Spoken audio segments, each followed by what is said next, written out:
first off, just introduce yourself, when you were born, and also just give a brief summary of some of your favorite childhood memories and just growing up. James Tweedle, born July the 21st, 1943. Man, childhood memories, I've got an awful lot of them, but then I've got some that maybe I wish I could remember. But, I don't know, just as play, I remember as a little kid, like I say, right now I'm almost 81, and we didn't have the television, the shows and everything then, so we, a lot of times made up our own little stuff, but we did go to movies back then and seen Lash LaRue, Roy Rogers, Dale Evans and all them. Well, all those little kids wanted little cap guns to put on our side, to Yeah. we could learn how to draw that fast and shoot that bad guy. Yeah, I get But that. and then came along.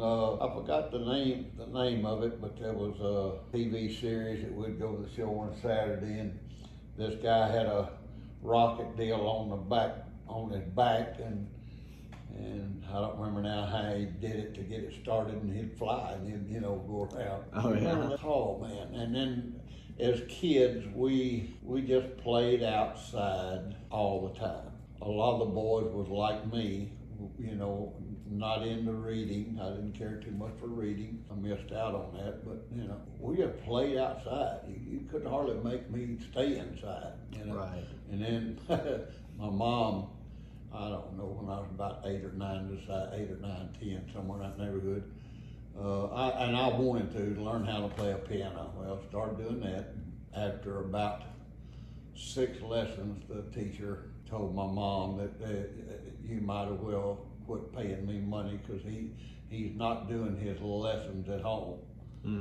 He's got talent. He could really be good, but he's got to come in. You got to make him come in and sit down and practice. And my mom knew that I wasn't going to do that. Yeah, I get that. I like playing cowboys and Indians, Yeah. And got on up maybe when I was 13, 14. There were 2 or 3 boys that had pole vaulting pits in their backyard. We'd go over and we had an old bamboo pole that was made out of, it was bamboo. Yeah. About that big around long pole. We pole vaulted.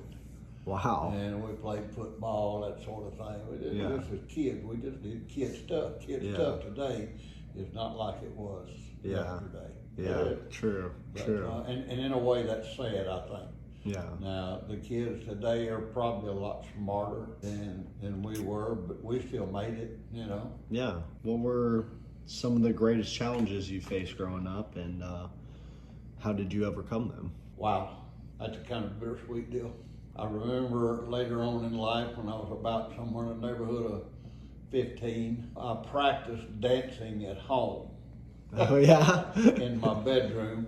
And then we had every Friday night after the ball game, we'd go to the Legion Hut, and they would be jukebox, and sometimes they'd have a live band. Well, I had to have courage to get me to go and ask this girl, would she dance with me? Not any particular, but Yeah. And so that's kind of where I started drinking. And back then it was real easy to go and give somebody, say like maybe 50 cents, and they'd go get you a quart of beer, and that was a quarter, and then they'd keep the quarter, the other quarter. Yeah. And we couldn't do that and go to the sock hop or the dance deal, because the teacher could smell it, or whoever's in charge, usually it was some teacher. And so they could smell it, so I started drinking vodka, and then it still has a smell, but not like the beer. And so I'd kind of halfway drink me a pint of that, so I'd have the nerve to go up, and then, man, I just start and dancing. Then I'd go and I'm dancing with everybody. Everybody won't dance. I had the courage to go. Yeah. And then it didn't take long for me to lose that and find out that I really got the courage to do anything I want to do. So, so I did. But I still had a bad deal on drinking. Started drinking real early. As I know now that I've been born again, and with all of the age in between, understand I was an alcoholic by the time I was 15. I just, man, I love the taste of beer. And anything to get me high too, you know, whatever. Yeah. Thank God that drugs wasn't in play. But Yeah. I survived all of it. I got born again, and that took care of the alcohol that night, that particular night. That's really a long story. Kind of part of my testimony. Growing that courage, especially as, you know, a young man, something a lot of people identify with, at least the young men of our age. There's just so much worry out there about that kind of thing. Oh yeah. What were some significant historical events that you experienced? How did they impact you growing up to affect your family or just everyone in general? Events to start off with, early in life, probably one of the best, I don't know if you'd call this event, but it was a God thing. I know that now too. When I was about 2 years old, my natural mom and dad, that marriage didn't work. I was a war baby. My dad came home from service. They tried to make it and it didn't work. And my mom was going to end up giving me to an orphan home. My dad's older sister, Lita Mae, she had been babysitting for me, for my mother, so she could do her thing. And so I got attached to her and she got attached to me. So when she found out about that, she asked, could she have him? They both agreed and they said, well, yeah, but we would like to still be able to see him at different times, you know, whenever we can. You know, don't want him to know us, or we'd like to see him. Yeah. And so they agreed on that, and they also agreed that they would never come and take me away from her, you know, because she had gone through one of that thing before with one of my cousins. Yeah. And that like broke her heart. Well, anyway, so that was one of the best things that happened in my life. God gave me a new mom that loved me. And later on, my mom and dad, they were good people. Later on, they changed, which most people do change. It was a great thing in my life. Later on, when I got into high school, I wasn't into the books. I didn't care too much with that. I went to school to play recess or play football, basketball, track, and see the girls. That was, you know, and that was another bittersweet mistake. Yeah. But I still survived it. Like I say, sports was my main thing. I love sport. From there, another good kind of, I don't know if you'd call it event, but the thing that happened with me, I went into the National Guard. You have discipline at home, but then you really have discipline in the military. And they taught me an awful lot, which I already knew how to make my bed. I already knew how to cook because my mom was sick a lot, so my grandma and my mom taught me how to cook. How has technology changed during your lifetime, and what are some of your thoughts on just the whole application of it all? Well, you know, it start off with, if you ever read your Bible, technology just keeps on keeping on because of people experiment and think and try to entrepreneur type stuff. So they're digging deeper into what can we do, you know, after they made the wheel, then they say, well, hey, there's something else, you know, and then what, and then somebody made a plane. Yeah. So technology it's almost blown out of shape now. But I don't keep up with the technology. You know, my phone, I can text. Yeah. And I remember when, right after I got my first cell phone, Jenna and my son and them, you know, when we text them, you know. I said, what I do, I said, I've got this phone and you got a phone, and I said, you can dial my number and I can pick it up and you can talk to me and hear me right then. Yeah. So while I'm working, but I finally got into texting and I understand it now, and I do an awful lot of it, and it does save some time, especially a lot of people text me and I understand why, because they don't want to get me started. But technology, and I guess if we're here another 1,000 years, it's going to be new techniques, new stuff. In your experience, how has the United States changed in your lifetime? That being from political change, societal change, family change, and generational change. Anything about that, just United States as a whole. us as a country? As a whole, everything has changed, and it's because of people. People change. People come up with different ideas and different ways of doing this and doing that. Disagree. For instance, you look at our political deal. We got two parties. They're both, it's kind of like when you go to court, you got this lawyer saying, yeah, he was there, and this other one saying, no, he wasn't. You know, and both lawyers, they know the real deal, but they still sit up there and, pardon my expression, lie.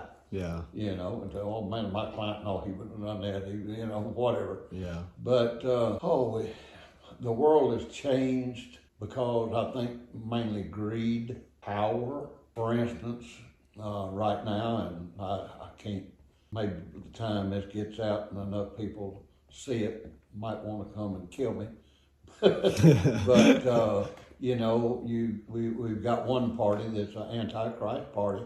Anybody's got any kind of a common sense, I don't have to tell you what party, you know it, because it's in the Bible. God tells us the people that's running our country, what they're doing, they're getting ready for the Antichrist. So I call that an Antichrist party. And the biggest, I'm kind of maybe dancing around here, but chasing rabbits, but a lot of our problem in today's society and everything is because of a one person raising kids. It really takes two. And actually it takes a man and a woman. You know, that dog don't hunt about this marriage deal thing. That he and he can get married, and she can. I still believe the Bible. I believe God. And that's what God says. Yeah. Nobody has been able to prove him wrong, even though they've done passed laws that we can do this. Yeah. So that's going, and basically that is the party I was talking about. They're going against God. Yeah. You know? Yeah. And that's mainly what's wrong with our world. Yeah. Is going against God. Against God.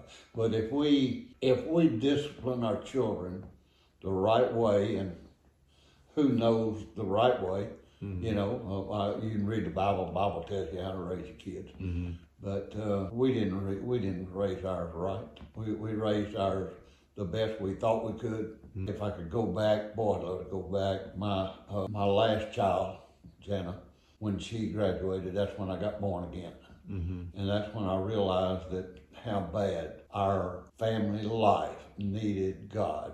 He wasn't in the picture. We did carry our kids to church. We didn't do church. When I say we didn't do church, we stood up and sang with them. We sat there for about 10 or 15 minutes and listened to a sermon, or kind of halfway listened to it, mainly looked at stained glass windows, you know, and wondering, well, hurry up, because we got to go.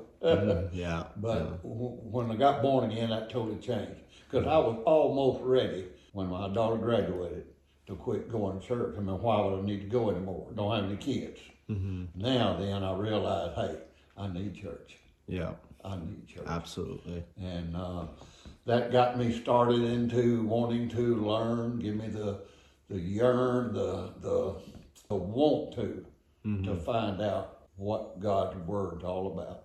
Yeah. What he wants and expects out of us. Absolutely. And do I do that right? No, Lord, I don't. You know, I probably could be the worst Christian there is. But try not to be. I try to be with my Father. And then, you know, getting back to society, I've already talked a little bit about God is out of our society now. I don't know how to put it, but most people are going to hell in a handbag. Yeah. Just because they won't let God in their heart. That's it. We got to get God back in our life, society, in our world. There seems to be so much, whether it be panic, anger, hatefulness, selfishness, and greed, laziness, violence, and you see a general trend of escaping reality, whether that be through drugs, alcohol, technology, or consumerism. What do you think is the cause for all this negative behavior and just the general feelings of negativity throughout the world right now? Well, it should tell you and everybody that Satan is more involved in everything today. And he always has been, ever since God kicked him out. But he's learned a lot more, just like everybody else has, what he can do to stir trouble. For instance, in our society today, what's going on, George Soros is a guy that's loaded with money. Yeah. He's funneling this Antichrist party. There's people out there that don't even know anything about God, but they understand what Satan is about. And they pay, George Soros pays these people to go in and tear up towns and own free speech stuff. Well, it's fine for free speech. Hold up a sign, be nice about it. You know, you can give your opinion that way, but Not through violence. not violence, the way that they do. You know, just burn cop cars, tear up City Hall, just burn up. Just, I don't know, it blows my mind. And for anybody that's watching this, but you need to watch quite a bit of different channels to find out, because if you're watching, there's a couple of them that, well, I might as well go ahead and say it. CNN, NBC, if you're watching them, you ain't gonna know what's going on, I promise you. They don't show it. Yeah. They do not show it. Absolutely. And yeah, okay, Fox News. I'm gonna go ahead and give them a good gig, because that's where I get a lot of my information. And when I say information, they're not blowing smoke up my tail by just words. They're showing me videos of what's going on. It's on these other stations, you won't see that. Yeah. You will not see that. They won't show it. Right. Oh, they video it and they tape it, but they're not gonna show it to their party. Yeah. They don't want them to know what's really, really happening. And into a more positive direction now, what is, in your opinion, a key to a successful and happy marriage? Billy Graham and his wife, I'd say they pretty well had and we never know. Nobody's staying behind closed doors with families, you know. But he had it really good when he said that he's not going to be with another woman by herself. I guess some of that could be because of him thinking, well, somebody's going to take something wrong. But he could have been saying, that keeps my mind from going where it don't need to go. And that's something that's kind of hard for people. Yeah. Or husband and wife. If I was wrong about this, there wouldn't be so many divorces, would it? Yeah. No. But my marriage, I try to concentrate on the good things, because if I bring up the bad things, my mind is just full. It's got too much in it. I was not a good husband. I wasn't a good dad. I tried to be a good dad, but I really wasn't. But as far as a husband, God changed me as a husband when I got born again. But that hadn't been all roses since then. I still have my faults, because I'm still flesh, and I get ticked off. I pray about that an awful lot, but you know, God has his way sometimes of not maybe slapping me upside the face and said, don't say nothing. Yeah. But anyway, I wish I could have started my marriage, y'all, 24 years ago after I got born again. I think it would have been totally different. It would have started off on a better start, and maybe with starting better, the finish would be better. It's our marriage is, I'm gonna say good, you know, where you got great, good, fair, and poor. So I say good. I didn't really realize that I love my wife until I got born again.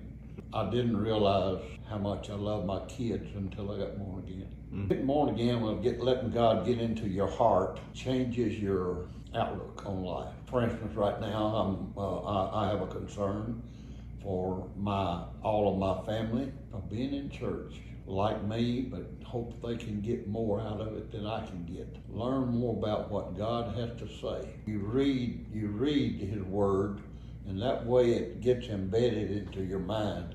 And then whenever something comes up, those words comes out, you can hear him talking. Not really, but you can. The best thing for marriage is to be the best Christian. And I don't mean by saying I've been saved. I like to use the word born again, because born again is starting over, a new life. Yeah. I'm here, you know, an about face of what I've been doing, because I've been doing wrong. For a good marriage, got to be with God. Got to be with God.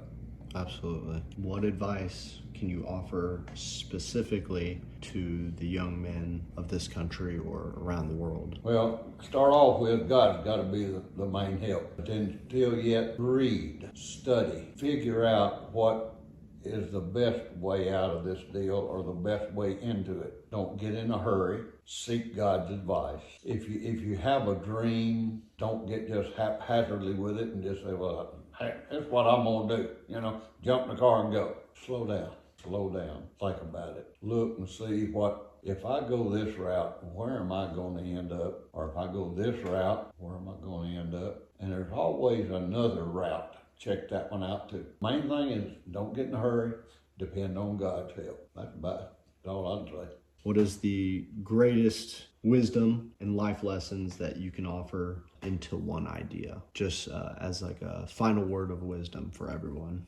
If they don't take anything else from this video, they have to listen to this one thing. What would that be? Seek God. Seek God. I don't know for sure how the definition is on seek, but I think I know what it is.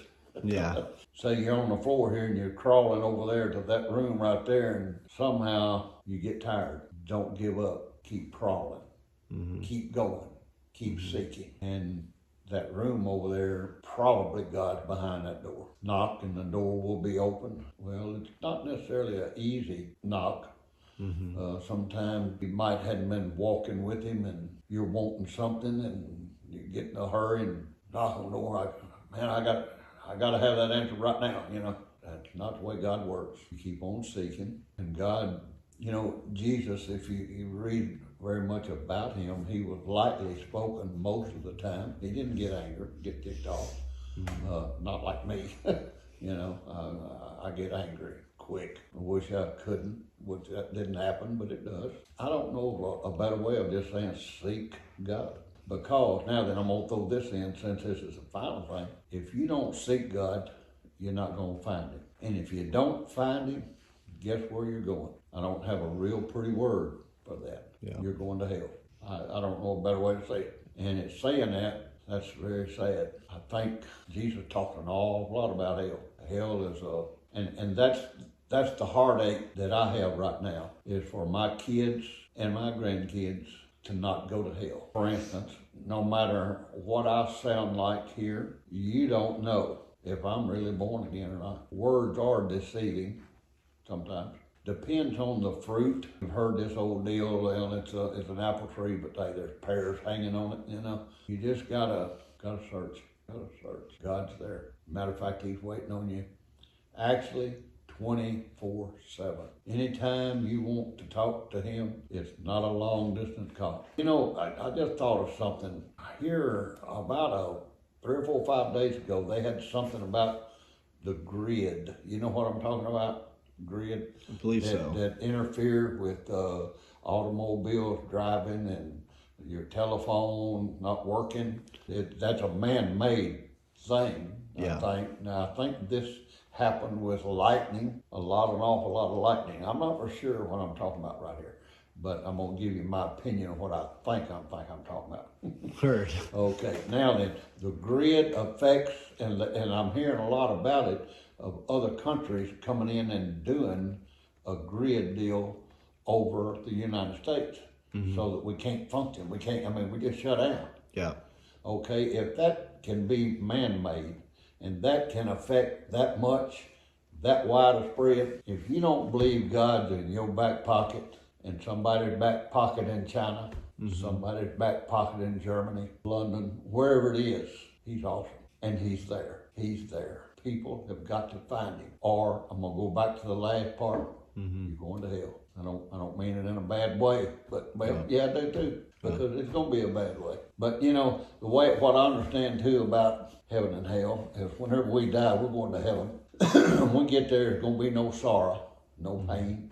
We're not going to remember nothing about this world. So at this point, for instance, you're my grandson, if you die and go to hell, and I go up there, I won't even know it. Because if I did, what would I do? I'd still be hurting. Yeah. Like I'm hurting now, worried about all my family.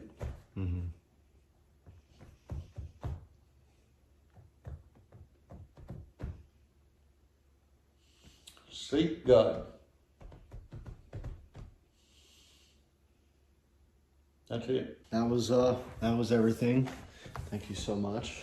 All right. I love you. I love you, bud. And that's a personal invitation. Indeed. Seek God. It's a I'll be personal there. invitation to you. I'll be there. Hopefully, hopefully everyone watching is also there. You know? That's our worries. Indeed. Parent, all parents Yeah. that knows God. And if they don't know God, they don't care. Yeah. You know. So